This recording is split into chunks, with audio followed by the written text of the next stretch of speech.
La louange est à Allah, le Seigneur des mondes, et je lui demande d'élever le degré, le grade et l'honneur de notre maître Muhammad alayhi salatu wassalam et de protéger sa nation de ce qu'il craint pour elle. La mosquée de Al-Qiblatayn, ou encore appelée la mosquée de Bani Salima, est une mosquée qui se situe à Al-Madina, dans la Médine. Et dans cette mosquée, Rasulullah a reçu l'ordre de changer sa qibla de la prière. Lorsque le prophète Muhammad alayhi salatu wassalam était à la Mecque, il se dirigeait vers Bayt al-Maqdis en Jérusalem pour l'accomplissement de sa prière. Mais Rasulullah aimait la Kaaba. Rasulullah aimait la Kaaba qui se situe à la Mecque. Mais Rasulullah suit l'ordre de Allah tabaraka wa ta'ala. Alors il se dirigeait vers Bayt al-Maqdis en Jérusalem. Et ici à savoir que la Kaaba, elle a 4 coins. Et dans le temps du prophète Muhammad alayhi salatu wassalam, elle avait 4 coins aussi. 2 coins qui étaient vers le nord, vers les pays de Ash-Sham, et 2 coins vers le sud, vers le Yémen. Alors Rasulullah se mettait entre les 2 coins yéménites et se dirigeait vers Bayt al-Maqdis en Jérusalem. Alors qu'est-ce que cela donnait?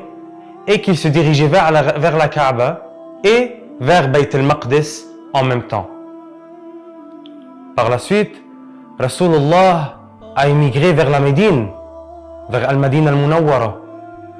Et il a continué à se diriger vers Jérusalem pendant 16 ou 17 mois. Et Rasulullah ne pouvait plus se diriger vers la Kaaba en même temps. Pourquoi? Pourquoi il ne pouvait plus faire cela?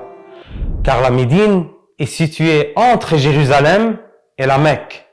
Alors, s'il voulait accomplir sa prière, il ne pouvait que se diriger vers Bayt al-Maqdis.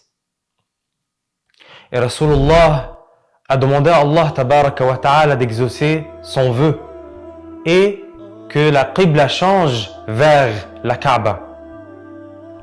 Et Allah tabaraka wa ta'ala a révélé à son messager alayhi salatu wassalam que la qibla allait changer pour la Kaaba qui est à la Mecque. Mais il est important de savoir et de comprendre, mes frères et mes sœurs, que la volonté de Allah tabaraka wa ta'ala ne change pas. La volonté de Allah tabaraka wa ta'ala ne change pas. Il y a des jugements qui sont abrogés et de nouveaux jugements sont révélés de la part de Allah tabaraka wa ta'ala. Et c'est ce qui s'est passé. Il y a un jugement qui a été abrogé et un nouveau qui a été révélé à son messager alayhi salatu wassalam.